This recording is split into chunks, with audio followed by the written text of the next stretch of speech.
I prefer cocoa butter just because of the hardened, it's a bit more harder. Well, exactly. So it's a little bit more harder. So the melting temperature is quite high as a result of that. I'm using about, let's weigh this just to see. It's about 12 pounds, correct. About, well, no, 12 ounces, not 12 pounds, that would be quite a bit. About 12 ounces of my own shea butter. And this should be about 3 ounces, correct. So 3 ounces of some cocoa butter to it. This will help make it a little bit harder. I will be using obviously some coconut oil as well. I love adding some coconut oil to my body butters. I'm not adding too many oils this time, but this time around, I'm trying something a bit different. So what I've got here is I have some dried banana leaves, and then obviously I have some jojoba oil, right?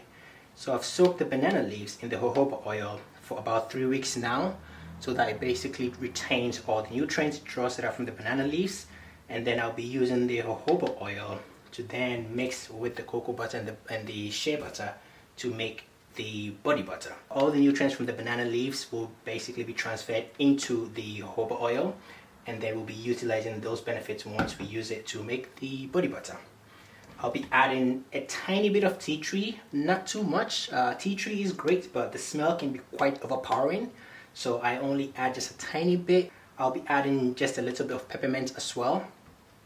I'm not a huge fan of adding too much peppermint. My reason being, so when you add a lot of peppermint, it actually can make your eyes a bit sweaty, you know, so you do not want to add, well, it's peppermint, right? So you do not want to add too much peppermint oil to it. I have some turmeric oil as well. Great for the skin and the hair as well. I've got some rosemary oil. And my last ingredient today that I'll be using will be vanilla. So I think the last time we did it, we had, what did we use? We had lavender last time, correct. So I'll be using vanilla this time just to give it a different smell. Anyway, the double pan or the double boiler method involves heating the cocoa butter and the shea butter, but not directly over the heat source. You want to place the whatever bowl that you're melting it in inside of a boiling source of water, and then let the heat from the water pretty much melt everything together. As you can see, the steam is underneath it, right? Ow, let me make sure I do not burn myself doing this. But yes, the steam is basically what is melting the entire shea butter and cocoa butter along with the coconut oil. The entire thing is now melted, so we have the shea butter, the cocoa butter, and the coconut oil currently melted. I'm going to add my jojoba oil. Let me measure this as well. I want to make sure I have the accurate measurement. So I'm doing about 6 ounces of the jojoba oil, right? I do not want it to be too oily, just enough to get the juices flowing. 5.896 6 ounces, perfect. That goes in there as well.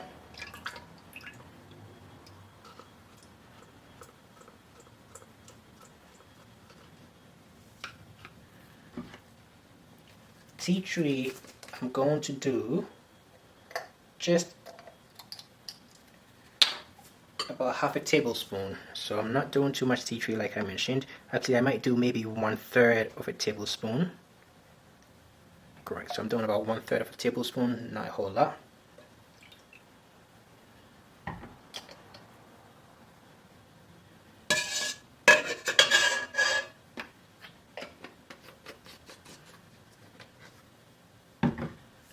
I'm going to be doing roughly about the same amount, maybe just a little bit more, about half a tablespoon of the peppermint, just to give it a little bit, not too much, just about half a tablespoon, perfect.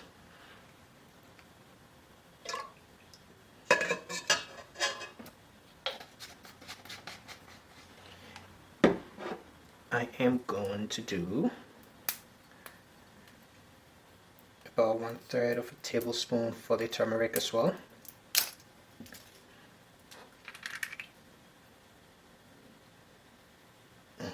Come on, there we go.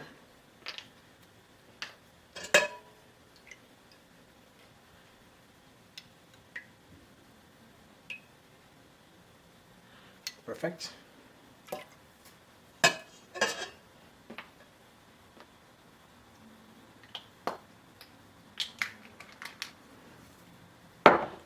For the rosemary, I'm going to do half of the tablespoon for the rosemary oil.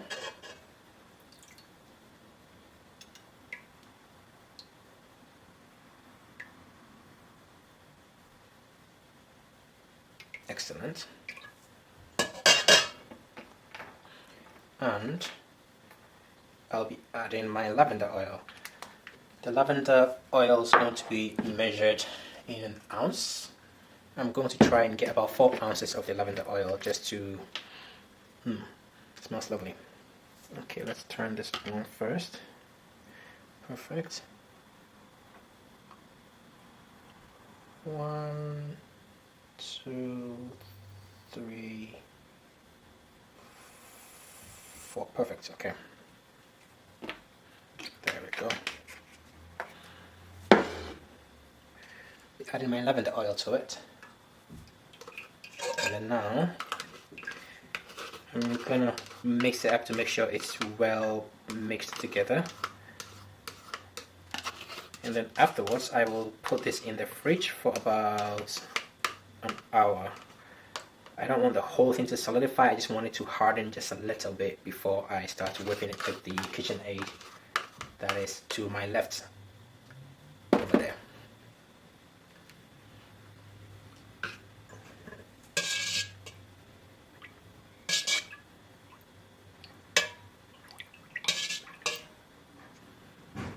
It smells lovely.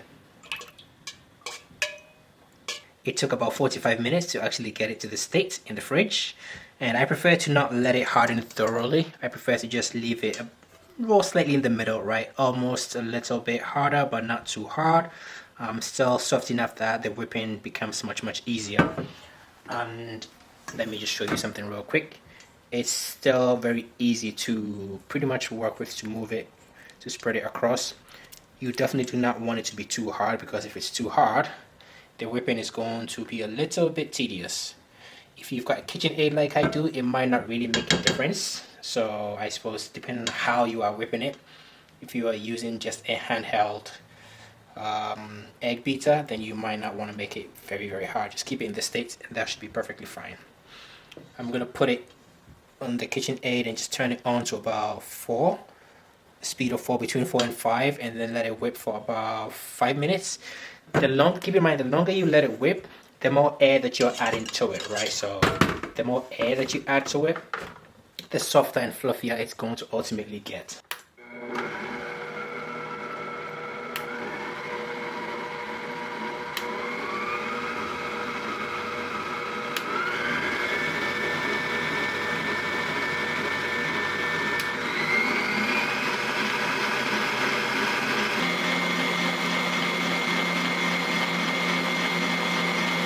So I typically, at this stage, I've whipped it for about 3 minutes, just a little bit over 3 minutes. And what I prefer to do is I like to add some arrowroot powder. Now, you might be wondering why I'm adding arrowroot. The reason why you definitely need to get some arrowroot powder if you haven't tried it, the reason why I'm adding it is because you can tell one of the things that body butters typically do, especially with when you mix it with oils, is it leaves the skin just looking just a little bit shinier. Right now, that may be good for you. You might like it that way, but for most people do not like having that shiny, glossy skin all the time. So adding some arrowroot powder is just going to thicken the body butter just a little bit, and then it'll take away that greasiness, that feel of, you know, oily or greasiness when you put it on. It's going to drastically reduce that oiliness. I'll show you in a second once I put this in. I prefer to put about 2 tablespoons.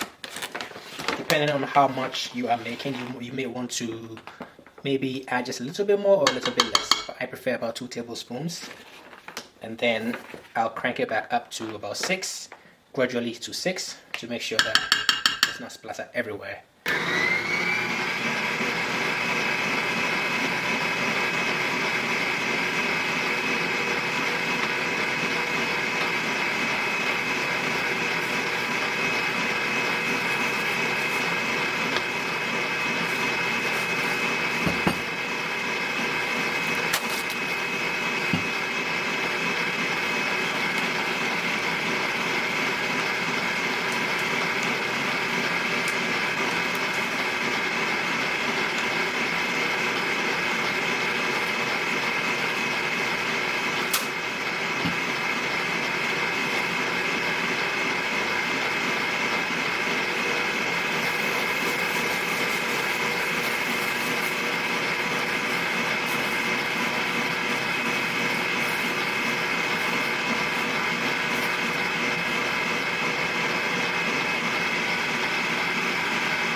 Excellent. I think that is ready.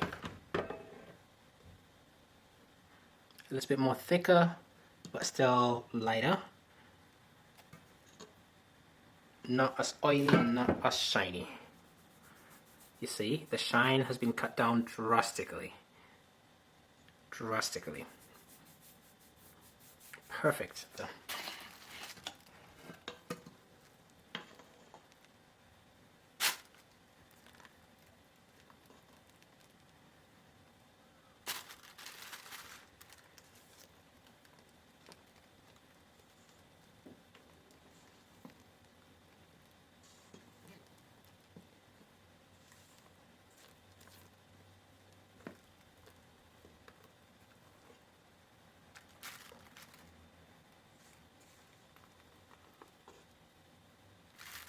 You should definitely try this method, the double boiler method, that is. And like I said, if you do not have cocoa butter, or if you do not like cocoa butter, you can use mango butter. That should be fine as well. Next time I'll try with mango butter just to show you guys how to actually make it. But the cocoa butter is a harder butter, so it's going to increase, basically raise the melting temperature of the whole body butter, which makes it last a bit longer, and it makes it not, it doesn't melt so easily in the sun or when you put it near some heat source. Perfect. We've got 2 of these. Now let me get my jars ready. Obviously, if I were selling these, I would measure them, right? But I'm not selling them, I'm just using them myself, so there's no need for me to measure it. Let me grab my scissors, cut the tip of this just a little bit, and then squeeze this in here.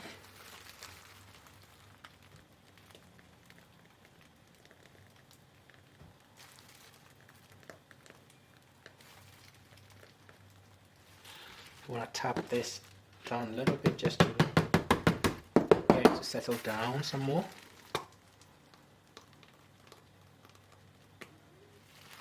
Let me put this on so you can see the shine has now been cut down quite a bit, right? You can already tell it's not as shiny, it's not as glossy as it used to be. It smells amazing.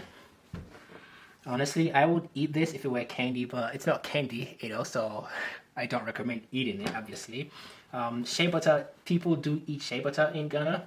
It's actually used to cook, used for cooking and whatnot, but it's more culturally, I'm not culturally used to that. So I prefer not to eat it. I just prefer to use it as body butter and for my hair.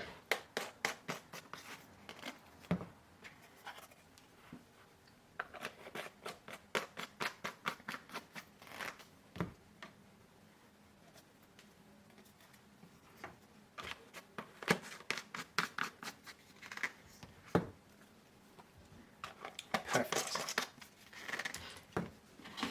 And there you have it, guys. If you want to try this, definitely give it a go. It's not that difficult. Just one thing to keep in mind is very important, to make sure that when you are melting the oils together, do use the double boiler method. You do not want to use direct heat. Shea butter will get very greedy if you apply direct heat to it, right? So try and avoid that the best you can. And this is the video, guys. Let me know how you like it. Do leave a comment, do leave a like. Please subscribe if you found this useful, if you learned anything new whatsoever. If you have any tips, please feel free to share, drop a comment, and I will see you guys another day. I'm so tempted to lick this, but it's not a good idea. Especially the turmeric will probably be a bit bitter, so I would advise not to, but it smells amazing. Yeah, it smells amazing. I would eat this if it were candy, but it's not candy, so stay away from eating it. Bye!